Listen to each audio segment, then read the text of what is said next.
Assalamualaikum dan salam sejahtera semua. Bertemu kembali kita dalam mata pelajaran Seni Visual STPM 970/1 untuk semester 1. Okey, hari ini berkaitan dengan teori seni visual iaitu cikgu akan mengajar aliran ataupun gerakan dalam catatan, dalam seni catatan. Terlebih dahulu, marilah kita lihat apakah yang dimaksudkan dengan catatan. Catatan ialah proses menggambar dengan menggunakan media basah ataupun bahan pewarna atau cat seperti cat air, cat minyak, cat akrilik, cat poster, cat tempera dan lain-lain, dan disapu ke atas pelbagai permukaan rata seperti kertas atau kanvas. Catatan membolehkan pelajar meluahkan perasaan, membuat interpretasi pandangan dan merakamkan gambaran yang diterjemahkan dalam bentuk image visual. Okey, itu adalah maksud catatan. Seterusnya, marilah kita lihat apakah aliran dan gerakan dalam catatan. Okey, yang pertama berkaitan dengan aliran realisme ataupun ada juga yang disebut realisme. Okey. Aliran realisme adalah proses peniruan semula alam fizikal kepada alam maya. Okey, merupakan aliran yang mementingkan kebenaran dan ketepatan atau menyerupai bentuk sebenar terhadap apa yang dilihat oleh mata secara visual dan tepat. Aliran ini mementingkan mesej dan aspek-aspek formalistik dalam menghasilkan sesuatu karya. Subjek utama yang dilukis adalah berkaitan dengan rakaman alam semula jadi dan situasi sebenar kehidupan seharian. Kebiasaannya aliran ini menggunakan media konvensional dalam proses berkarya. Contoh cat minyak, akrilik, cat air dan poster color ataupun cat poster. Ini adalah contoh catatan realisme oleh pelukis Muhammad Hussein Enas. Ianya menggunakan aliran realisme. Beliau juga digelar sebagai bapa seni lukis potret Malaysia kerana kejayaan beliau dalam menghasilkan potret yang berbentuk realistik ataupun dalam bentuk real. Di sini Muhammad Hussein Enas telah menghasilkan catatan peniruan figura alam semula jadi menyerupai bentuk sebenar terhadap apa yang dilihat oleh mata secara visual dan juga tepat ataupun sama dengan objek yang sebenar. Okey, itulah yang dikatakan tentang aliran realisme. Ini juga contoh catatan aliran realisme yang dilukis oleh Cak Fatai yang bertajuk Sang Juara. Jika pelajar lihat pada karya tersebut, imej yang dilukis iaitu ayam adalah dalam bentuk real, iaitu sama seperti keadaan yang sebenar, ayam yang sebenar. Begitu juga dengan alam semula jadi, di mana pengkarya telah membuat peniruan secara 100%, iaitu sama seperti keadaan yang sebenar. Okey, itulah yang dikatakan sebagai aliran realisme. Seterusnya kita lihat pula aliran impresionisme ataupun gerakan impresionisme. Gerakan impresionisme ini ialah mengutamakan kesan suasana atmosfera, di mana hasil karyanya melalui pemerhatian dan peniruan. Ianya mementingkan kesan cahaya dan warna semula jadi. Dalam aliran ini, ianya memperkenalkan catatan di luar studio iaitu menggunakan kekuda ataupun easel. Ini berarti proses melukisnya berlaku di luar studio. Di antara pelukis-pelukis yang terkenal iaitu seperti pelukis barat, Cezanne, Vincent van Gogh. Kemudian juga terdapatnya pelukis-pelukis tempatan seperti Abdullah Arif, Lai Formoy, Tai Ho Kiat. Okey, marilah kita lihat contoh-contoh catatan aliran impresionisme. Ini adalah contoh-contoh catatan impresionisme iaitu yang dilukis oleh Claude Monet. Ianya dihasilkan di luar studio, memerlukan kekuda ataupun kita panggil sebagai easel untuk meletakkan canvas. Kemudian kita akan menghasilkan catatan dengan melakukan peniruan di luar studio. Di sini kita akan dapat lihat di segi pencahayaan, bayang dan sebagainya.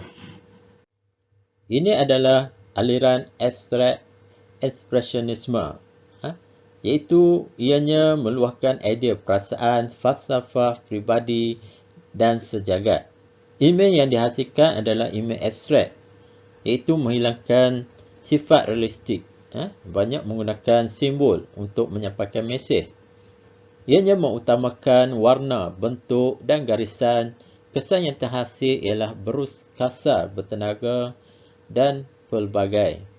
Ianya menggunakan teknik spontan dan agresif, iaitu teknik dan media yang digunakan ialah seperti renjis, mencurah, menyapu cat secara dinamik. Contoh-contoh pelukis barat seperti Jackson Pollock. Kemudian kita lihat pula dalam contoh-contoh pelukis tempatan seperti Syed Ahmad Jamal dan lain-lain. Ini adalah contoh catatan aliran abstrak ekspresionisme, iaitu seperti yang pelajar lihat pada karya tersebut. Okey, untuk William de Kooning, kemudian Jackson Pollock. Okey, ini adalah aliran abstrak ekspresionisme, iaitu dilakukan secara spontan, secara dinamik. Kita boleh dapat lihat pergerakan berus yang spontan. Seterusnya kita lihat pula aliran ataupun gerakan catatan romantisme. Okey. Aliran ini ialah menyampaikan mesej kedamaian, keharmonian dan kecintaan. Ianya lebih tertumpu kepada ekspresi muka dan aktiviti figura. Ianya menggunakan gaya gotik. Ianya juga menggunakan cara penggunaan garisan luar yang terang. Ini adalah contoh-contoh aliran catatan romantisme, iaitu kita lihat pada karya itu seperti karya pada zaman dahulu. Seterusnya kita lihat pula dalam aliran ekspresionisme. Ianya menolak ciri-ciri tradisi klasik. Seni ini ialah menggambarkan manifestasi perasaan dan keresahan emosi pelukis. Ianya menolak peniruan alam dan menyingkirkan subjek dan objek. Ia juga menggunakan warna-warna yang dramatik. Tiada ada imej yang jelas. Imej tersebut tidak jelas kelihatan. Kemudian kesan berus yang kasar dan kadang-kadang tidak menggunakan berus. Ini adalah contoh catatan ekspresionisme. Okey, contohnya seperti lukisan Jackson Pollock yang menggunakan renjisan secara spontan. Seterusnya kita lihat pula aliran ataupun gerakan catatan dadaisme. Okey, ianya menggabungkan aliran futurisme dan surrealisme, iaitu menggambarkan konsep yang bebas tanpa kepungan atau digelar sebagai anti seni. Aliran ini tidak menitik beratkan tradisi, iaitu penghasilan seni semata-mata bagi mereka. Seni adalah medium untuk melepaskan perasaan ataupun kritikan dan ketidakpuasan. Aliran ini berpegang kuat kepada konsep kemusnahan juga merupakan pencintaan. Okey, wujudlah seni-seni tentang penambah-nambahan dalam seni. Okey, baiklah. Mari kita lihat pula contoh-contoh aliran dadaisme. Okey, jika pelajar lihat pada karya tersebut terdapatnya anti seni. Di sini ada penambahan dalam seni. Contohnya pelajar boleh lihat pada karya gambar Mona Lisa itu tersebut adanya penambahan seperti misai dan sebagainya untuk sebagai melepaskan perasaan ataupun kritikan yang tidak kepuasan hati. Begitu juga dengan karya di sebelah. Terdapatnya penambahan untuk menunjukkan perasaan ketidakpuasan. Seterusnya kita lihat pula aliran surrealisme. Aliran ataupun gerakan surrealisme ialah menggambarkan sesuatu imej bawah sedar ataupun khayalan. Gaya yang spontan iaitu mengikut isi dan gerakan hati, di mana objek tidak kena-mengena ataupun tidak logik dengan suatu situasi yang tidak dijangka. Warna-warna gelap digunakan untuk menimbulkan kesan misteri. Contohnya seperti pelukis barat, Salvador Dali. Dan juga terdapatnya pelukis tempatan. Ini adalah contoh karya surrealisme yang dilukis oleh Salvador Dali, di mana objek yang dilukiskan adalah tidak logik ataupun di bawah alam sedar, alam maya. Seterusnya kita lihat pula aliran futurisme. Aliran ini mengemukakan aliran seni yang berasaskan teknologi dan menggunakan pergerakan yang dinamik. Futurisme ialah pandangan yang lebih mementingkan masa hadapan. Masa hadapan itu disebutkan sebagai futurisme. Ini adalah contoh catatan futurisme. Seterusnya kita lihat pula aliran ataupun gerakan kubisme. Aliran ini mementingkan bentuk cube dan bentuk geometri, iaitu ianya mengutamakan jalinan yang pelbagai serta cara ekspresi yang bebas. Prinsip dasar yang umum pada kubisme ialah menggambarkan bentuk objek dengan cara memotong, penindihan, transferasi dan menyusun dalam aneka bentuk supaya dapat dilihat dari pelbagai sudut. Contohnya pelukis barat seperti Pablo Picasso yang selalu terkenal dengan lukisan kubisme. Begitu juga dengan pelukis tempatan seperti Che Yu Cheng. Ini adalah contoh catatan kubisme yang dilukis oleh pelukis barat. Jika pelajar lihat pada karya Pablo Picasso, ianya dilukis dalam bentuk cube, berkotak-kotak, walaupun figura tersebut adalah bentuk organik, tetapi bila mengubahnya dalam bentuk yang lebih bentuk kotak ataupun bentuk cube yang bersudut-sudut.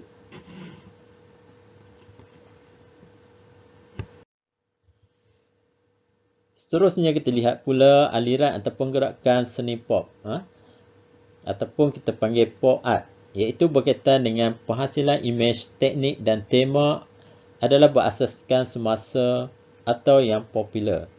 Karya yang dihasilkan lebih mirip kepada periklanan dan komersial. Pelukis yang terkenal seperti Richard Hampton dan lain-lain lah. Pelukis-pelukis pop art di Malaysia seperti Ismail Zaid, Rida Firdausa dan sebagainya. Ini adalah contoh catatan seni pop yang dilukis oleh Andy Warhol. Objek yang dilukis adalah objek yang popular dan penggunaan warna-warna yang terang. Ianya lebih untuk komersial ataupun untuk periklanan. Itulah yang dikatakan sebagai seni pop. Seterusnya kita lihat pula seni optik ataupun seni op, iaitu seni yang mencipta ilusi pergerakan atau memberi kesan gangguan pada penglihatan mata atau penipuan mata melalui penggunaan ketepatan dan matematik, kontras dan bentuk abstrak. Karya-karya seni tajam ini mempunyai kualiti 3 dimensi yang tidak dapat dilihat dalam gaya seni yang lain. Ini adalah contoh-contoh pelukis berkaitan dengan seni op. Pelajar boleh lihat di sini. Ini adalah contoh-contoh catatan berkaitan dengan seni op. Jika pelajar lihat pada karya tersebut, ianya mempunyai gangguan pada penglihatan kita, penglihatan mata. Itulah yang dikatakan sebagai seni op. Seni yang dihasilkan yang menampakkan ataupun mengelirukan penglihatan kita ataupun gangguan mata. Sekian saja, terima kasih untuk hari ini. Saya harap pelajar akan mengetahui dan memahami aliran ataupun gerakan dalam catatan. Bertemu kembali dalam video kita yang akan datang. Sekian, terima kasih.